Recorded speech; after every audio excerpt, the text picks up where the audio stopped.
विद्यार्थी मित्र हो, 11वी वाणिज्य शाखेमध्ये बुककीपिंग अँड अकाउंटन्सी या विषयाचा आपण विचार करतोय. आपण पुस्तकपालनाच्या वैशिष्ट्यांपर्यंत विचार केलेला आहे. पुस्तकपालनाशी संदर्भात आणखी काही वेगवेगळ्या प्रकारच्या थेरीशी संदर्भातल्या बाबी आपल्याला या ठिकाणी पाहणं आवश्यक आहे. त्यापैकी पुस्तकपालनाचे उद्दिष्टे हा एक भाग आपण विचारात घेत होतो. पुस्तकपालनाची उद्दिष्टे.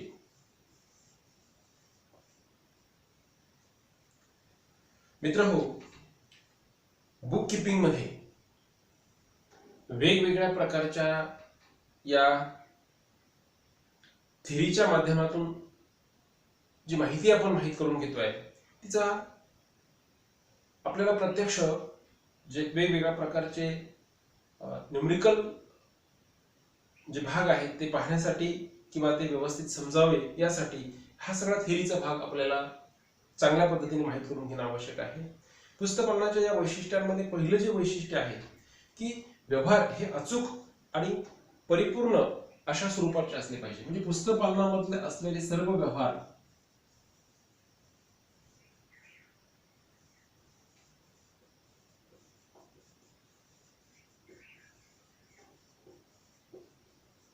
परिपूर्ण व अचूक असावे. हा म्हणजे एक बुक कीपिंग ही गोष्ट अशी आहे किंवा पुस्तकपालन ही गोष्ट अशी आहे की या गणितीय भागामध्ये जो व्यवहार घडलेला आहे हा अचूक असला पाहिजे. म्हणजे तो चुकलेला असू नये आणि तो परिपूर्ण असला पाहिजे, म्हणजे तो अपूर्ण असू नये. जर हे अशा पद्धतीचे जर व्यवहार झाला अचूक आणि परिपूर्ण तर त्याचे परिणाम आपल्याला या ठिकाणी पाहता येऊ शकतात. म्हणजे ते जे परिणाम आहेत त्या परिणामाला आपल्याला व्यवस्थितरित्या सामोरे जाता येतं. दुसरा एक भाग आहे उद्दिष्टानुसार की हे सगळे व्यवहार तारखेनुसार झाले असावे, तसेच ते खातेनुसार लिहिले जावे. म्हणजे जे काही व्यवहार होतात सर्व व्यवहार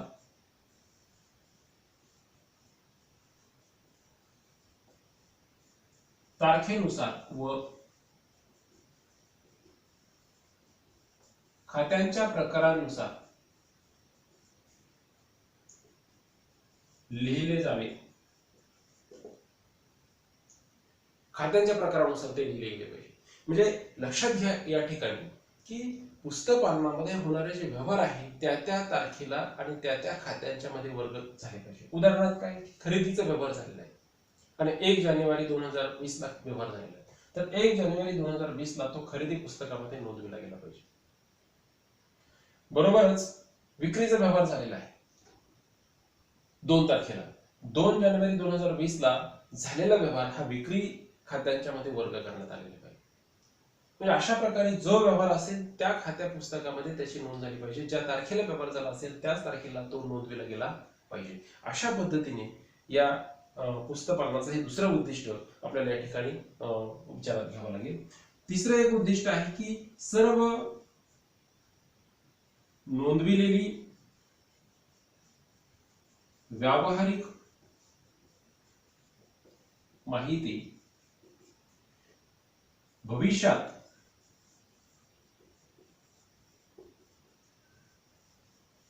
पुरावा म्हणून उपयोगी पडते.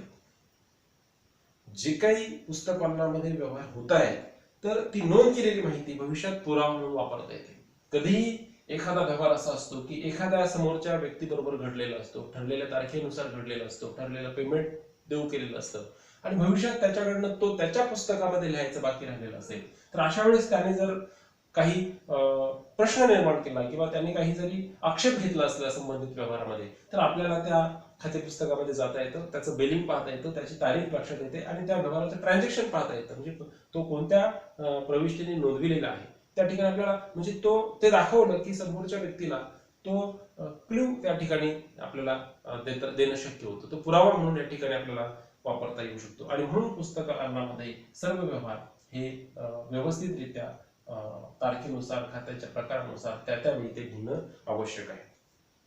त्यानंतर या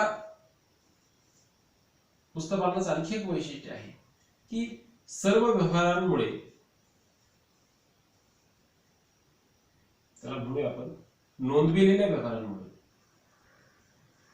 किंवा सर्व नोंदविलेले व्यवहार व्यवसायातील नफा तोटा जाणून घेण्याइतपत योग्य असतात. त्याला म्हणता येईल की व्यवहार नफा तोटा निश्चित करण्यास उपयोगी. म्हणजे झालेले जे व्यवहार आहे, खरेदीचे असेल, विक्रीचे असेल, रोख खरेदीचे असेल, रोख विक्रीचे असेल, किंवा जेवढेही व्यवहार त्या ठिकाणी नोंदविलेले आहेत तारखेनुसार, त्या सगळ्या व्यवहारांना वर्षाच्या शेवटी त्याचं संतुलन जर केलं तर त्या ठिकाणी आपल्याला त्या व्यवसायामध्ये नफा होतो की तोटा या गोष्टीचा शोध घेणं शक्य होतं. आणि म्हणून नफा तोटा जाणून घेण्यासाठी सगळे व्यवसाय झालेले हे या पद्धतीने पुस्तकांमध्ये, खाते पुस्तकांमध्ये लिहिणं आवश्यक आहे. हे आणखी एक उद्दिष्ट या पुस्तक पालनाचं आपल्याला या ठिकाणी सांगता येतं. याबरोबरच आपल्याला व्यवसायात एकूण देणी व एकूण संपत्ती जाणून घेता येते. जर हे सगळे व्यवहार आपण व्यवस्थित लिहिले तर आपल्याला एक पिक्चर तयार होतो, एक माहितीचा असा एक ग्राफ आपल्याला पाहायला मिळतो किंवा आपल्या समोर तो उभा राहतो की या व्यवसायाची एकूण देणी किती आहे, या व्यवसायाची एकूण संपत्ती किती आहे. अशा पद्धतीने ही आणखी एक माहिती आपल्याला या ठिकाणी प्राप्त होते. आणि त्यामुळे काय होतं मग की आपल्याच व्यवसायाची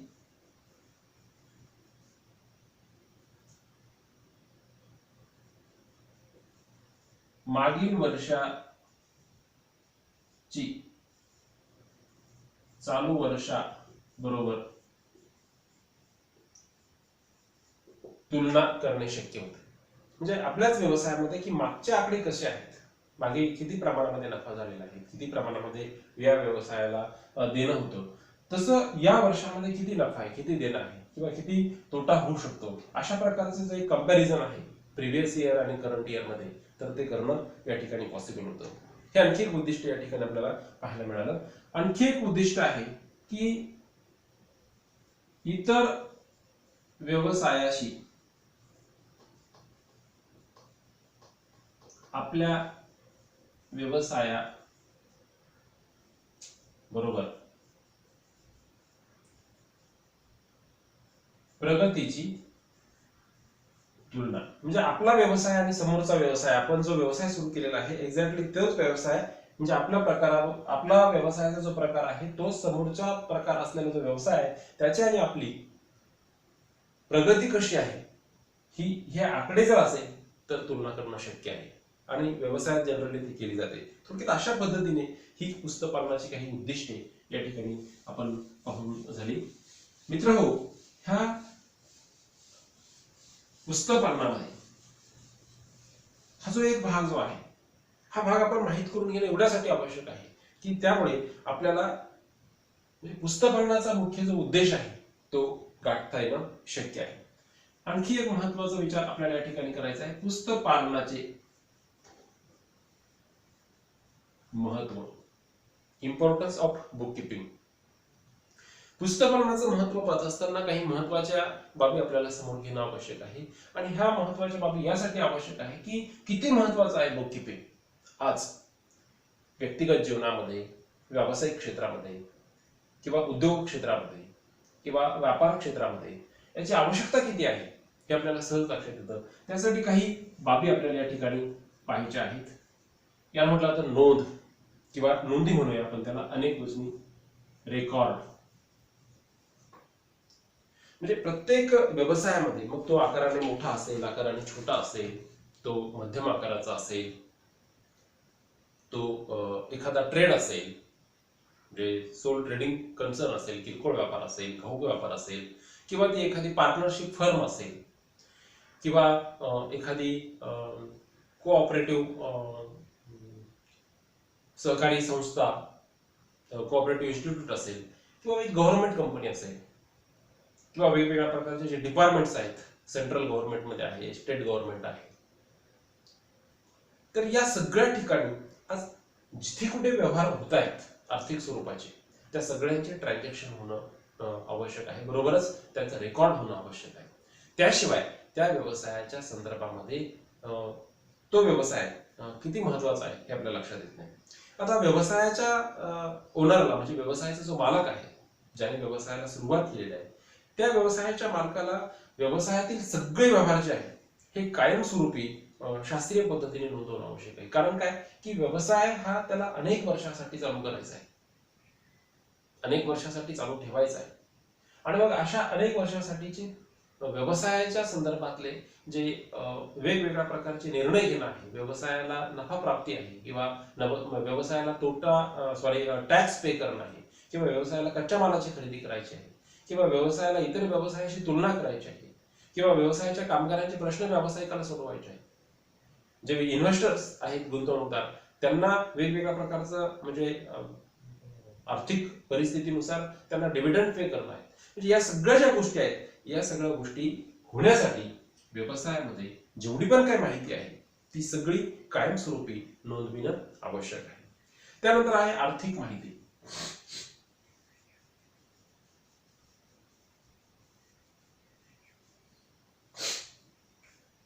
विद्यार्थी मित्र हो,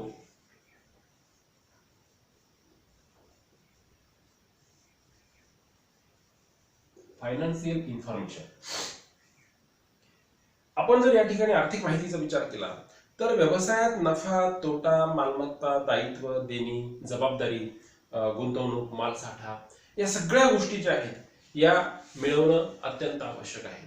म्हणजे नफा कधी होईल की हे सगळे म्हणजे ट्रान्झॅक्शन त्यावेळी त्या पुस्तकांमध्ये लिहिले गेले. तर त्याचबरोबर मालमत्ता ही कशी आहे, म्हणजे संपत्ती किती आहे, देणी किती आहे, हे कधी माहिती होईल, हे सगळे ट्रान्झॅक्शन नोंदविले गेले वर्षभर. तर त्याचबरोबर आपल्याला व्यवसायाला किती लोकांचं देणं आहे किंवा दायित्व किती आहे, लायबिलिटीज किती आहेत, ते कधी माहिती होईल, तर या सगळ्या गोष्टी त्या व्यवसायामध्ये नोंदविल्या जात असेल. तर गुंतवणूक किती करावी लागेल, आपल्या व्यवसायाची व्यापकता वाढते आहे का, व्यवसायाला आधुनिकीकरण करायचं आहे का, म्हणजे एखाद्याला आणखी युनिट व्यवसायाला सुरू करायचं आहे का, तर त्यासाठी गुंतवणूक करावी लागेल. ते कधी ठरेल, व्यवसायाच्या या सगळ्या गोष्टी नफा प्राप्ती होते कशी ज्या ज्याप्रमाणे नफा प्राप्ती होते त्या पद्धतीने व्यवसायाला गुंतवणुकीच्या संदर्भामध्ये निर्णय घेता येऊ शकतात. म्हणजे या किंवा हे सगळं पाहिल्याच्या नंतर माहिती येतं आपल्याला की व्यवसायामध्ये एक ओपनिंग स्टॉक असतो, एक क्लोजिंग स्टॉक असतो. जेव्हा आपण अंतिम लेखे तयार करतो वर्षाच्या शेवटी, तेव्हा लक्षात येतं की व्यवसायामध्ये तयार माल किती शिल्लक आहे किंवा कच्चा माल किती शिल्लक आहे. त्याला स्टॉक असं म्हटलं जातं. एक ओपनिंग स्टॉक असतो किंवा क्लोजिंग स्टॉक असतो. एक सुरुवातीचा ओपनिंग, शेवटचा क्लोजिंग. आपण नंतर त्याला सुरुवातीला ओपनिंगला पुढे पास आउट करतो, त्यामुळे तो ओपनिंग होतो. थोडक्यात या सगळ्या गोष्टी असल्याशिवाय या ठिकाणी ही सगळी माहिती मिळत नाही. निर्णय घेणं उपयोगी होतं. तिसरा जो काही इम्पॉर्टंटचा पार्ट आहे, निर्णय घेण्यास उपयोगी, म्हणजे डिसिजन मेकिंग. व्यावसायिकाला या सगळ्या गोष्टी या ठिकाणी रेकॉर्ड स्वरूपात असल्या कारणामुळे त्याला व्यवस्थितरित्या निर्णय घेता येऊ शकतो. आणि पुस्तकपालनामध्ये हा निर्णय आर्थिक माहिती प्रदान करण्याच्या दृष्टिकोनातून त्याला निर्णय घेता येतो. म्हणजे आपण व्यावसायिकांना निर्णय घेण्यासाठी पुस्तकपालन हे अत्यंत आवश्यक आहे. अनेक वेगवेगळ्या प्रकारचे निर्णय व्यावसायिकांना घ्यावे लागतात, आर्थिक स्वरूपाचे, कर्मचाऱ्यांच्या स्वरूपाचे. तर ते जे निर्णय आहेत ते निर्णय परिस्थिती कशी आहे इकॉनॉमिकल ती समोर आल्याशिवाय किंवा ती क्लिअर झाल्याशिवाय निर्णय घेता येत नाही, आणि म्हणून पुस्तकपालन महत्वाचं आहे. त्याचबरोबर अशा प्रकारचा निर्णय घेत असताना जेव्हा त्याला आर्थिक माहिती समोर येते, आर्थिक माहितीचा पिक्चर त्याला व्यवसायाच्या अंतर्गतला क्लिअर होतो, तेव्हा त्याला व्यवसायाचं व्यवस्थितपणे नियंत्रण करता येणं शक्य आहे. नियंत्रण करण्यासाठी उपयोगी, म्हणजे व्यवसायामध्ये आर्थिक माहिती जेव्हा प्राप्त होते, आकडेवारी जेव्हा त्याच्या समोर येते, तेव्हा व्यवसायावर कोणता निर्णय, कोणत्या पद्धतीने नियंत्रण कंट्रोल केलं पाहिजे आपण, हा निर्णय तो घेऊ शकतो. उदाहरणार्थ त्याचा म्हणजे रेशो जो आहे प्रॉफिटचा, नफ्याचा जो काही रेशो आहे, नफ्याचं जे काही प्रमाण आहे, ते जर प्रिव्हियस इयरच्या तुलनेमध्ये डाऊन झालं असेल तर त्याला कठोर असे निर्णय घ्यावे लागतील. कोणकोणत्या ठिकाणी लॉस होतोय, वेळेचा लॉस कुठे होतोय, साधन सामग्रीचा लॉस कुठे होतो, कर्मचाऱ्यांच्या श्रमाचा लॉस कुठे होतोय, किंवा आणखी कोणते निर्णय आपले चुकीचे झालेले आहेत, हे सगळं त्याला त्या ठिकाणी निश्चित करता येतं. आणि त्यानुसार मग तो व्यवसायावर कंट्रोल करण्याचा प्रयत्न करतो. म्हणून या ठिकाणी पुस्तकपालन महत्वाचं आहे. त्यानंतर पुरावे. थोड्या वेळापूर्वी आपण विचार केला उद्दिष्टांमध्ये की व्यवसायामध्ये जेव्हा एखादी विवादात्मक परिस्थिती निर्माण होते तेव्हा त्या ठिकाणी ही आर्थिक माहिती जी आहे ती पुरावा म्हणून वापरली जाते किंवा वापरता येऊ शकते. मी सांगितलं की एखादा पार्टी बरोबर व्यवहार झालेला आहे आणि त्या पार्टी बरोबर झालेल्या व्यवहाराचं पेमेंट पण पे केलेलं आहे, परंतु तरी देखील समोरच्या पार्टीकडनं न कळत किंवा मॅन्युअली चुकीचं झालं आहे, व्यक्तीच्या माध्यमातून एखादा ट्रान्झॅक्शन त्याच्या पुस्तकामध्ये त्याने करायचं बाकी ठेवलेलं आहे, मात्र त्याने ट्रान्झॅक्शन आपल्या बरोबर केलेलं एवढंच त्याच्या लक्षात आहे, त्याचं पेमेंट त्याला मिळालं न मिळालं अशा प्रकारची जर एक संशयास्पद भूमिका त्यांची तयार झाली असेल किंवा चुकून त्यांच्या विसर पडला असेल तर आपल्याकडे जर त्याची नोंद असेल तर आपण त्याला ते प्रूव्ह करू शकतो. आणि म्हणून या ठिकाणी लेखाकर्म महत्वाचा आहे. कर दायित्व शेवटी आपल्याला विचार करायचा आहे. इथे पुरावा आणि इथे दायित्व, टॅक्स लायबिलिटी म्हणजे लायबिलिटी.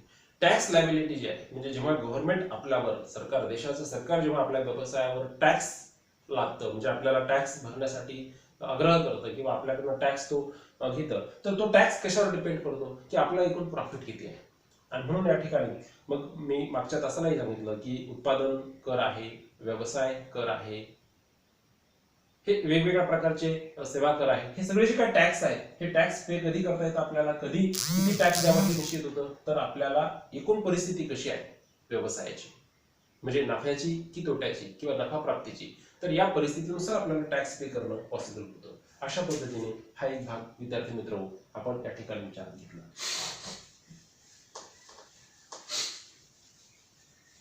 यानंतर आपल्याला पाहायचं आहे पुस्तक पालनाची उपयोगिता.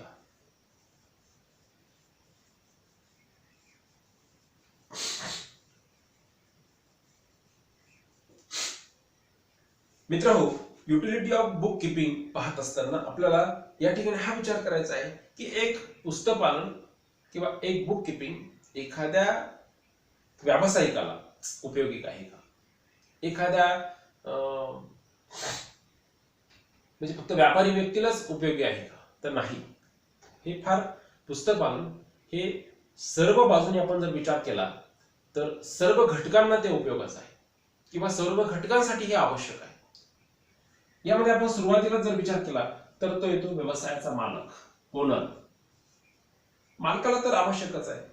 कोणत्याही वेळी व्यवसायामध्ये एखादा व्यावसायिक काम करत असेल तर तो कोणत्या प्रेरणेने काम करतो, त्या व्यावसायिकाला काम करत असताना एकच महत्वाची प्रेरणा आहे ती म्हणजे अर्न प्रॉफिट, प्रॉफिट किंवा नफाची प्राप्ती. नफा प्राप्तीच्या उद्देशाने व्यावसायिक काम करतो. त्याने गुंतवलेली भांडवलाची जी राशी आहे ती राशी गुंतविण्याच्या पाठीमागचा त्याचा मुख्य उद्देश हा नफा प्राप्ती आहे. आणि म्हणून प्रत्येक व्यवसायाच्या मालकाला नफा किती झाला किंवा तोटा किती झाला हे माहीत व्हावं म्हणून तो पुस्तक पालनाचा आधार घेतो. बरोबरच त्याच्या व्यवसायामध्ये एकूण मालमत्ता किती आहे आणि त्याला दायित्व किती आहे म्हणजे एकूण देणं किती आहे आणि एकूण त्याची संपत्ती किती आहे ही गोष्ट त्याला त्या ठिकाणी माहित होते. आणि म्हणून त्याच्यासाठी व्यवसायाच्या मालकासाठी पुस्तक पालन अत्यंत महत्वाचं आहे. दुसरा घटक आहे व्यवस्थापन. आजकाल मोठे जे व्यावसायिक आहेत त्या व्यवसायामध्ये व्यवस्थापन हा भाग आता वेगळा आहे म्हणजे स्वतंत्र असं डिपार्टमेंट आहे मॅनेजमेंट. व्यवस्थापनाच्या माध्यमातून व्यवसायासाठी योग्य असं नियोजन केलं जातं, व्यवसायाच्या संदर्भामध्ये आवश्यक असलेले निर्णय घेतले जातात. बरोबरच व्यवसायावर ज्या ज्या वेळी आवश्यक असेल त्या त्यावेळी कंट्रोल केलं जातं म्हणजे नियंत्रण ठेवलं जातं. म्हणून व्यवसायाच्या संदर्भातलं नियोजन, व्यवसायाच्या संदर्भातले निर्णय आणि व्यवसायाच्या संदर्भातलं नियंत्रण, नियोजन, नियंत्रण,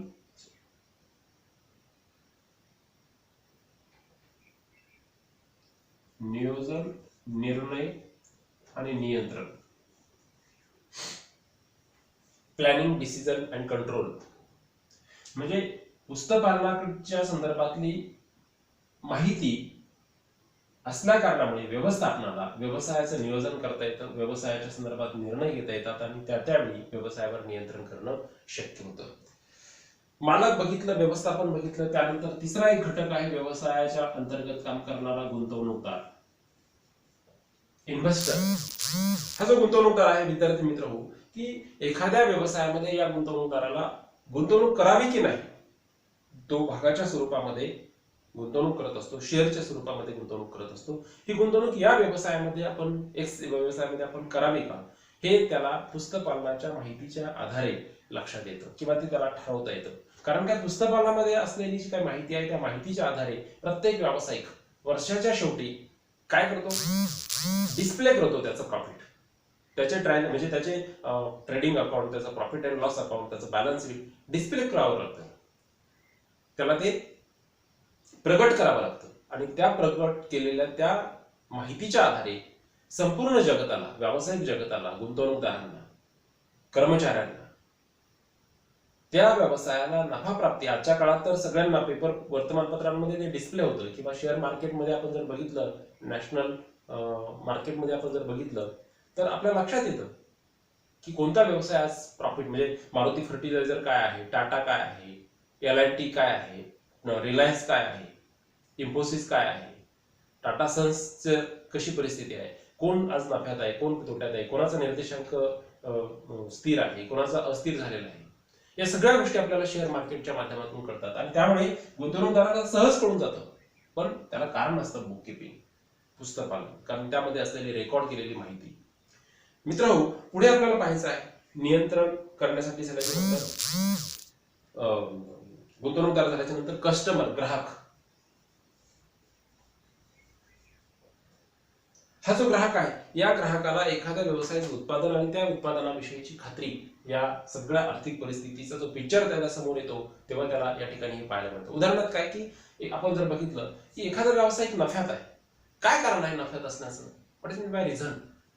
त्याचं मुख्य कारण आहे की त्या व्यवसायाचं जे तयार उत्पादन आहे त्या उत्पादनाला प्रचंड मागणी आहे. का? कारण त्या उत्पादनाचा दर्जा तसा आहे, त्याची उपयोगिता तशी आहे, आणि म्हणून त्या पद्धतीने त्या ठिकाणी त्या व्यवसायाला ती माहिती प्राप्त होते. विद्यार्थी मित्र, अशा पद्धतीने हा एक भाग या ठिकाणी आपल्याला विचारात घ्यायचा आहे. त्यानंतर एक ग्राहकाच्या नंतर सरकार, गव्हर्नमेंट. सरकारला एखाद्या व्यवसायावर किती टॅक्स आकारायचा हे निश्चित करता येईल, म्हणून पुस्तकपालन महत्वाचं आहे. कर्जदार,